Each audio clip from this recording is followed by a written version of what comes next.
semuanya. Pada saat ini Kang Santri berada di Tol Kelurahan Paroje, Kecamatan Tanjung Alam, Kabupaten Nganjuk. Kang Santri semalam itu ingat akan almarhum gurunya. Beliau adalah Mbah Jat. Mengingat hari ini agenda Kang Santri itu jam 9, maka saya sempatkan untuk berziarah ke makam beliau. Beliau gurunya Kang Santri, Mbah Jat, atau apa itu nama lengkapnya adalah Kiai Haji Mujazat Fakihuddin, atau biasa juga disebut sebagian masyarakat sini menyebutnya dengan Sunan Bengkol. Nah, seperti apa itu makam beliau, kemudian juga peninggalan beliau, pondok pesantren beliau, keadaannya sekarang ini, ayo terus ikuti Kang Santri pada pagi hari ini. Dulur-dulur Kang Santri, mungkin di antara dulur-dulur ada yang belum mengenal sosok beliau. Nah, ini saya Kang Santri ambilkan dokumen beliau, foto beliau. Nah, ini beliau ini adalah Mbah Syekh Haji Ahmad Mujazat Fakihuddin, atau kita kenal dengan panggilan Mbah Jat. Nah, ini sosok beliau. Ini adalah pelang pondok pesantren Al-Faqih, sekaligus di dalamnya itu terdapat makam almarhum Kiai Haji Ahmad Mujazat Fakihuddin. Nah, ini berada di Jalan Bengkol.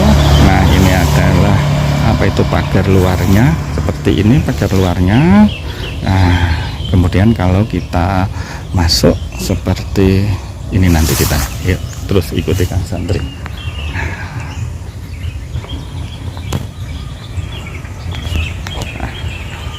Nah, ini adalah sudah masuk ke komplek lingkungan pesantren Al-Faqih.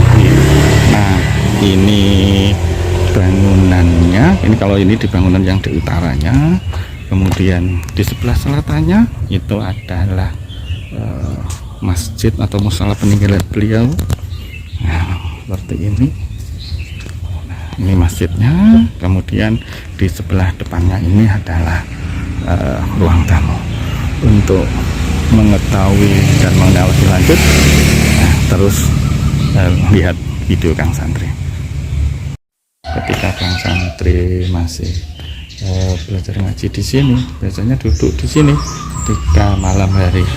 Saya masih ingat ngajinya di sini itu unik. Jadi Mbah Jat itu ngaji di dalam masjid ini, santrinya pada duduk-duduk sini, ada yang duduk-duduk di sini, ada juga yang ngajinya itu di kamar-kamarnya. Jadi tidak hadir di majelis musola ini atau masjid ini, tapi di dalam kamarnya masing-masing. Nah, dan itu yang terkesan itu Mbah Jat itu ketika bercanda itu santri-santrinya itu nyauri antar kamar gitu lah. Itu uniknya, sangat berkesan sekali. Mudah-mudahan Mbah Jat yang sekarang ini sudah dipanggil Yang Maha Kuasa mendapatkan tempat yang baik di sisinya. Amin, Allahumma amin. Kita lihat dalamnya masjid seperti apa. Kita lihat dulur-dulur, ini adalah kumpulan nasihat-nasihat kepada santri-santri beliau. Nah, dikumpulkan oleh santri beliau, kemudian dituliskan ini supaya tidak lupa. Saya masih ingat ketika ngaji sama beliau itu ini, nek pengen gak pah-pah ojo turu ae. Nah, ini masih ingat. Ini nomor berapa ya, kita lihat.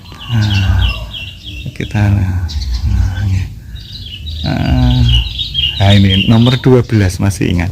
Jadi santri ojo kakean mangan ngombe lan turune. Ini saya masih membekas ketika diajar beliau. Nah, ini kumpulan-kumpulan beliau. Ada banyak, ada 99 nasihat-nasihat untuk kita semuanya, yang semuanya ini adalah positif untuk kita semuanya ketika kita mengerintis kehidupan yang fana ini, dulur-dulur. Kita lihat nomor 52. nek hikmah sing ikhlas niate. Nah ini dulu semuanya, ketika kita bermasyarakat, kita punya musola, kita punya masjid, kita punya apa itu madrasah dan seterusnya, ingat pesan Bajat, nek hikmah sing ikhlas niate dan seterusnya banyak. Nomor 376, aja nemen-nemen golek perkara kang ngrugekake marang akhirat.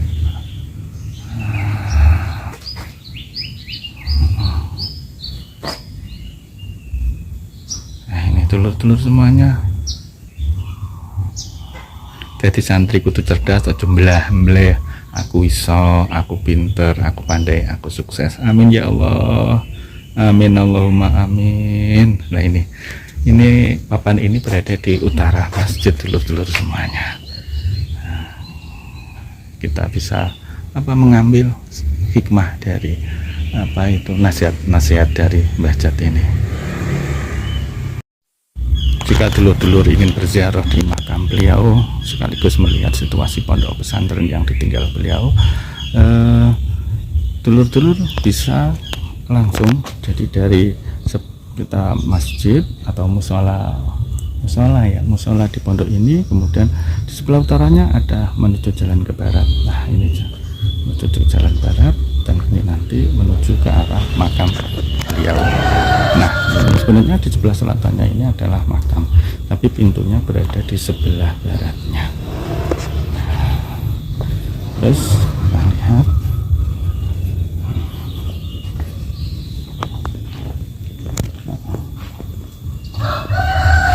inilah makam beliau persis di belakang musola pondok Al-Faqih Bengkol ini. Dulur-dulur kang santri dimanapun berada, inilah makam Mbah Jat, atau nama lengkapnya adalah Kiai Haji Ahmad Mujahid Badruddin. Orang-orang banyak yang menyebut Sunan Bengkol. Nah, ini karena sosok karismatik beliau, banyak orang menyebutnya Sunan Bengkol. Saat ini Kang Santri sudah berada di depan makam beliau. Mohon izin sebentar dulur-dulur, Kang Santri lihat dulu untuk membaca tahlil dan kalimat thayyibah yang lainnya. Di antara amalan yang diijazahkan kepada santri-santrinya adalah istighosah umum. Ini naskah istighosahnya dimulai dari tahlil, kemudian istighfar 33 kali, kemudian surat idza jaa nasrullah, kemudian inna anzalna, alam nasrah 3 kali, kemudian yang keenam ya Rahman ya Rahim 33 kali atau 21 kali, ya Hayyu ya Qayyum, dan seterusnya. Nah ini dulur-dulur semuanya, dulur-dulur juga bisa mengamalkan ini dengan mengucap qabil tuh, insyaallah hajat dan keinginan kita dengan dengan ikhtiar membaca istighosah dikabulkan oleh Yang Maha Kuasa. Nah, ini Kang Santri baru selesai dari makam beliau. Kang Santri ini duduk di bangunan ini berada di depan musola. Ini bangunan ini ketika beliau masih hidup ini sebagai tempat untuk menerima tamu-tamu beliau. Sangat sederhana sekali, namun ilmu beliau sangat luas sekali, sangat patut kita contoh untuk kesederhanaan beliau. Kang Santri masih duduk di bangunan ruang tamunya. Ini saya sepil lingkungan yang ada di sekitar pondoknya Mbah Jat ini, sambil mengenang ketika Kang Santri belajar ngaji di sini. Nah, jadi ketika dulur-dulur itu masuk di lingkungan pondok ini, nanti dulur-dulur bisa melihat langsung bangunan ini, bangunan yang ini di sebelah utara, kemudian sepi. Ketika kita geser ke selatan, ini tampak masjid inilah. Nah, ini tampak masjid, ini masjid atau musola lah, sebab karena masjidnya itu dekat di sebelah selatannya, ini ada masjid. Nah ini ya, nah ini adalah lingkungan yang ada di sekitar pondoknya Mbah Jat ini. Dulur-dulur semuanya, di depan ruang tamunya Mbah Jat, nah, ini ada foto beliau untuk ziarah Kang Santri, sekaligus apa itu in memorial ketika Kang Santri belajar di sini, juga apa itu ziarah ke makam beliau. Untuk saat ini sementara cukup di sini, mudah-mudahan bisa menambah apa itu pengetahuan dulu semuanya, kemudian mengingat jasa besar beliau ketika dulur-dulur berada di Warjayeng dan sekitarnya, bisa berziarah ke makam beliau yang berada di lingkungan Pondok Pesantren Al-Faqih ini. Pada hari Selasa tanggal 10 Februari tahun 2025, Kang Santri undur diri. Saya lagi mudah-mudahan ada manfaat dari video Kang Santri. Akhir kata, wallahul muwaffiq ila aqwamit thoriq. Assalamualaikum warahmatullahi wabarakatuh.